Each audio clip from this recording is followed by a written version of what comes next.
Say hi. Hi.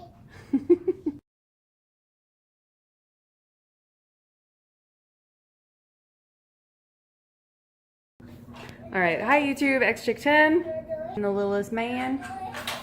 I tried to do this video earlier, but I was unsuccessful for two reasons. Number one, I tried to use the webcam on my computer, and the audio quality was terrible. And number two, I was all kinds of scatterbrained. So today's topic, So today's topic is a pre-converted high-top van versus a regular passenger van and DIY conversions, and how that's been working out for me and our adventures. Have we had adventures? Mm-hmm. Have we gone camping? What's your favorite thing about camping? What do you like about camping? The bodies walk. The bathrooms walk. Oh yeah, the bathrooms were locked last time, huh? Why? No, I don't know why they were locked. I'm afraid I just don't know. Bit of a disclaimer here. I am not a weekend warrior. You want some mama milk? I'm a mama warrior. You want the milk?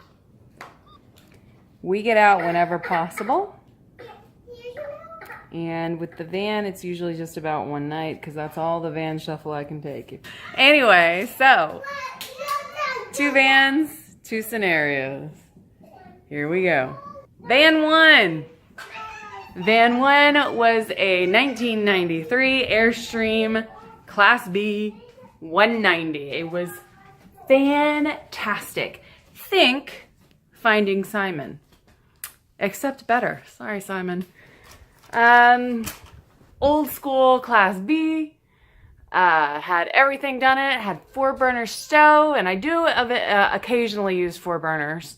Very rarely, maybe like 3 times a year, but every once in a while, I use those 4 burners, so I was happy to have them. It also had an oven and a microwave in my Class B, 1993, again. Microwave was pretty much useless. I think I used it once to heat leftovers, which could have been done in the pot or in the stove. I used the stove to make some extremely prime baked potatoes one night when we were stealth camping by the beach in Galveston. I wouldn't call the Class B much of a stealth camper. It did have the eyebrow bed, the big old wonky hat on top, and it also just kind of screamed creeper van. I mean, there's no getting around it. It had curtains, it had a jackknife bed, it had a generator, it had a rooftop AC, it had a little bathroom in the back with the toilet and the tub and running water. It had propane underneath. What are you doing? What are you doing? Hey, I'm talking to you, little blondie. Hey, hey, hey, hey, hey. Hey! Hey! I'm talking to you. My children. It had propane. I'm gonna kill my kids if they wake up that baby. It had propane.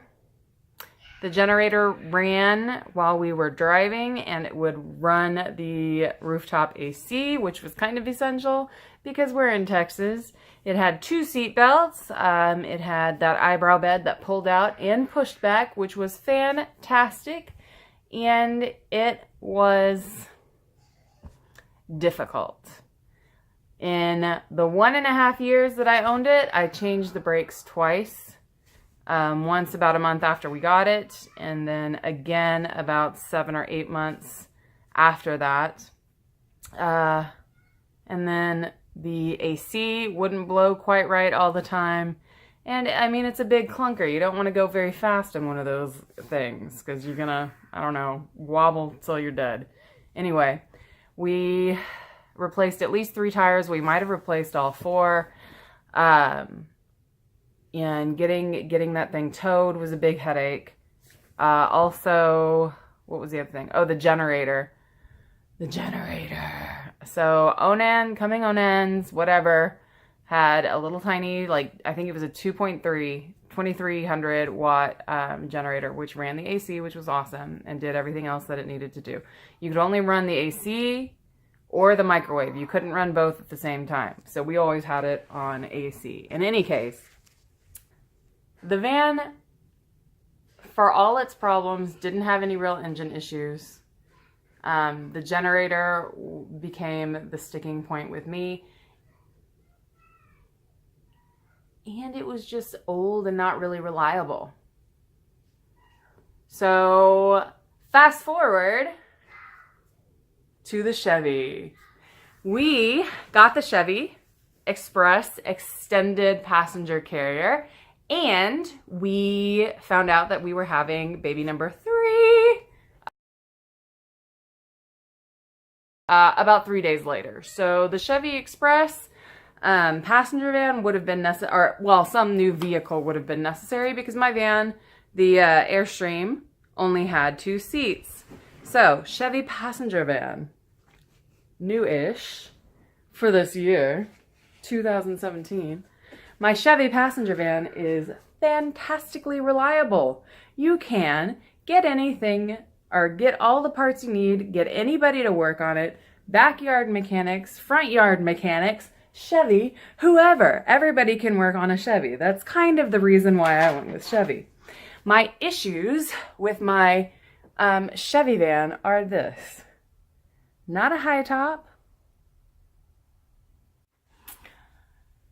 So as far as vans are concerned, yes, the high top makes a difference. 3 children and the van shuffle. If you don't know what the van shuffle is, the van shuffle is having 3 sets of bedding, 2 mattresses, 3-ish sleeping bags, and 5-ish pillows, and trying to still have a decent interior camping experience.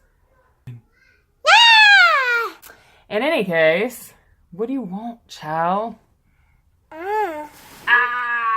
The light.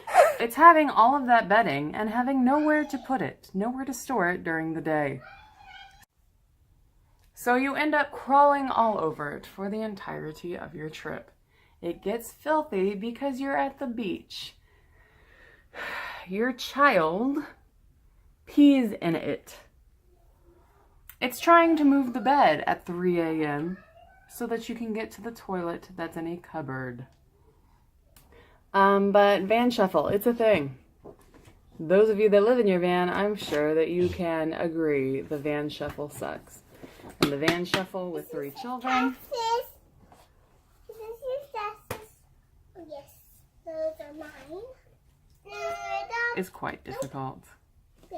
So of the 2 vans that I've owned, the converted Airstream RV van and my awesome new-ish lovely Chevy passenger van that I had to convert and now have 3 children plus me trying to camp out of, I would have much preferred my Airstream 190.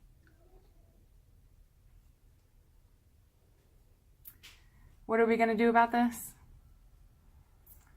I don't know right now. My newest Chevy still has some money owed on it, so we're trying to decide what mommy can get away with.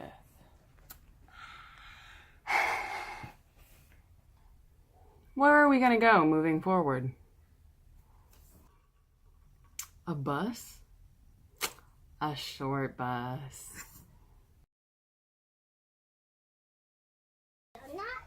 I'll keep y'all updated. Bye.